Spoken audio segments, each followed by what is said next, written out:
The Pixel 9 Pro XL is, well, it's the best Pixel, period, but it's not perfect. By making so many improvements, I actually think it highlights the admittedly minor shortcomings and sets up a super important Pixel 10 for next year. By now you've probably seen about 1,000 people talk about this phone. I've talked about it a ton pre and post launch over on 9to5 Google's YouTube channel. What is it that hasn't been said? Well, probably not much. After a few months though, there are some things that really do start to stand out, and there are some truly valid concerns that I'm actually on board with. I promise I'm not going to nitpick too much. So like me, you might be someone who mostly uses a Pixel phone. I switch a bit every now and again, but nothing too drastic, like one phone a week during the main period of the year. Most of the big launches are out of the way, so I'm sticking with the devices that I've probably used towards the end of the year. Here's the deal. 70% of the time, my main SIM card is going to be in the Pixel 9 Pro XL or some combination of the 9 or 9 Pro, at least until the 9A and then the Pixel 10 next year. Also, if you like what I'm doing over here, how about hit subscribe? I'd really like that. Let me reel off some of the biggest improvements. Well, the screen for starters is absolutely amazing. It's so good in practice, and this would be the best outright screen, I think, if it wasn't for the S24 Ultra, at least in my opinion.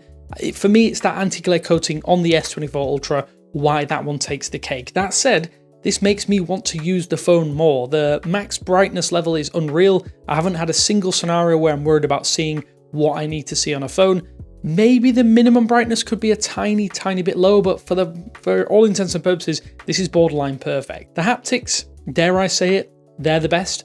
OnePlus and Oppo get really close on the Android side of the things, and the haptics I think are now better than the iPhone. That's a really bold claim, I know, but this is important. You tap your phone hundreds of thousands of times a month. Every vibration needs to be tight, crisp, and precise. Luckily, you're really catered for well with the Pixel 9 Pro series. And I'm also glad that the fingerprint scanner was fixed. It was fast and reliable for me before, but it wasn't for everyone. It is even more fast and reliable for everybody now, thanks that it has that ultrasonic fingerprint scanner. I think it's the same one that's used in the S24 series, but this one's a tad slower. That said, it's still super fast, really reliable. I just wish we still had that Nexus or the Pixel imprint. That was a really nice addition to the older devices I'd love to see make a comeback, but that's probably not going to be the case. Camera. So this is one of the other reasons I always go with the Pixel, or go with the Pixel most of the time. I don't even think the images are particularly different from the rest anymore, the rest of the industry. They have their own little quirks. I think photos from most top tier phones are all much of a muchness. They're all really similar. Give or take some of the photographic styles, I think most phone cameras are really good now, especially if you spend a lot of money. I think it's a consistency for me though that Google continues to nail, and that's the reason why I always like to have a Pixel in my arsenal. Take your phone out of your pocket, point, press the shutter button, pretty much perfect photo.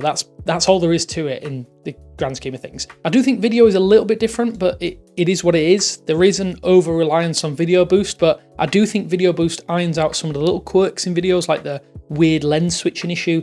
I do hate that, but at least it does get fixed with video boost.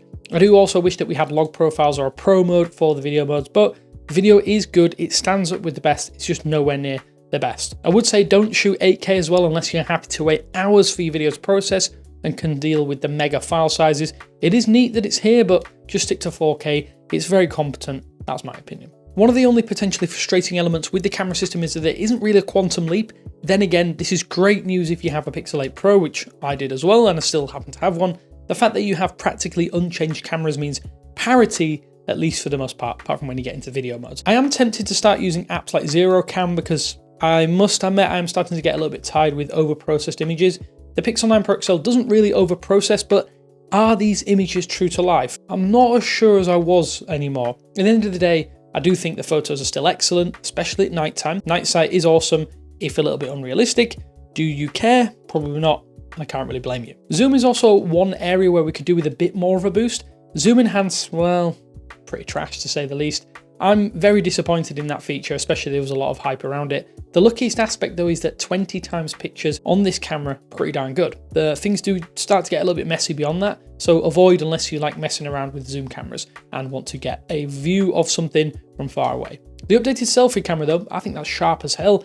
I really like it. Probably one of the better selfie cameras out there, and I really do think that it's good to see Google improving at least one of the cameras on this system. Let's get more into the nitty gritty here though, because in terms of design, I think this is a strange one, as I feel like I've been drinking some Kool-Aid here, because I should actively hate flat edges, but somehow I don't. It's confusing. I'm I'm liking that cases also clasp onto this chassis in the frame a little bit better this time because of those flat edges. The buttons on the side are also easy to press. The edges being flat means you're getting a larger surface area to rest your palms on top of that as well. I think that's a really big change that makes the big comfort difference. There's just more room to basically maneuver your phone in your hands, and that's something I really do like. Maybe Apple were right all along moving back to this style, and well, Google just copied Cupertino's homework and it seems to have given them a passing grade. The updated shape might put some people off, I get it. It definitely skirts a fine line, and it is one of those things to definitely consider. Now though, for some bits that are obvious points of contention and concern. Tensor G4 is gotta be up first. Tensor G4 is a borderline mid-range chip in the grand scheme of things. It's that simple. This is just a previous chip with some tweaks to better handle AI processing, which this phone is pretty good at. It's fine for things like generic usage, texting, calling, browsing, that kind of thing, but it is fine for what I'm going to use it for, but the pricing shouldn't prevent criticism. A $1,000 phone or £1,000 plus phone shouldn't be barely more powerful than the phone it's replacing. That has to be said. If you value synthetic benchmarks, you definitely won't be happy. It's plain and simple that this is just not the most powerful phone out there. And if I remember correctly, the chip in the Pixel 9 series is about half as powerful as the Snapdragon 8 Gen 3, which you'll find in the OnePlus 12 and the Galaxy S24 Ultra and a few other top tier phones. Somebody check that for me in the comments. I do think that is what we've been told in terms of like synthetic benchmarks. But as someone that actively uses Pixel phones more than any other brand, what can you say?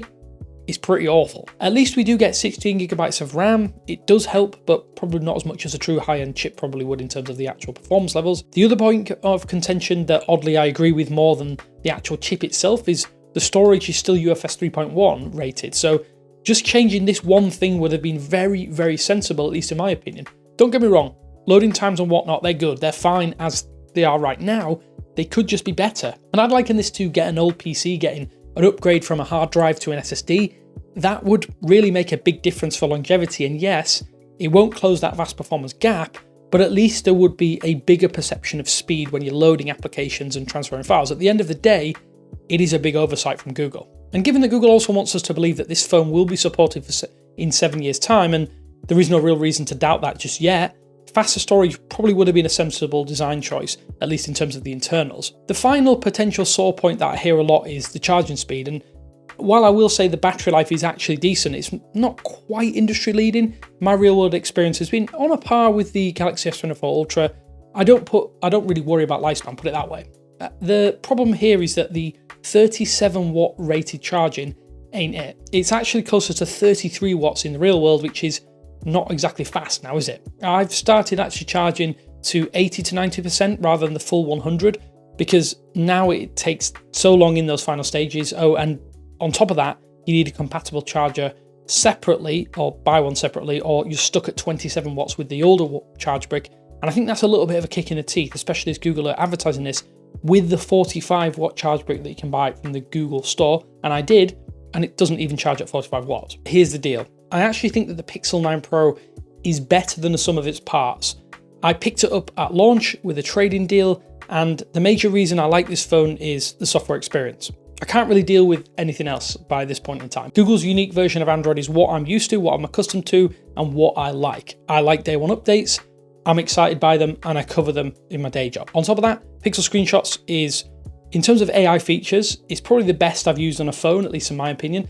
And the reason being is that I take lots of screenshots. It's just really great to be able to get contextual search for those screenshots, and it makes it easier to find what I need to find. Gemini Live, well, it's fine. I do prefer the general Google Assistant, to be honest, as I don't always trust AI to give me correct information, and you probably shouldn't either. AI should not be a reason to sell a phone, that has to be said. Is this the best phone? No, I personally think the OnePlus 12 is, because it's a lot cheaper than the Pixel. Go check out my video, which I did a deep dive into why I think that. I think if you value experience though, the Pixel 9 Pro XL it's great, it's just a little overpriced. If you want the best Android internals, then definitely look elsewhere as well. And I know a lot of people just complain about the internals. This phone's definitely not for you.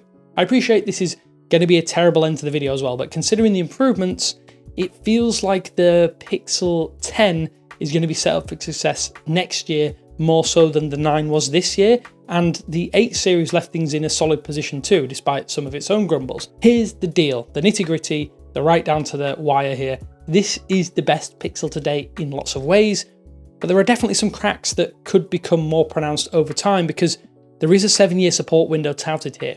Then again, the Pixel series has always held up well, despite never truly being the best in all areas, so I could be talking utter bollocks in all honesty.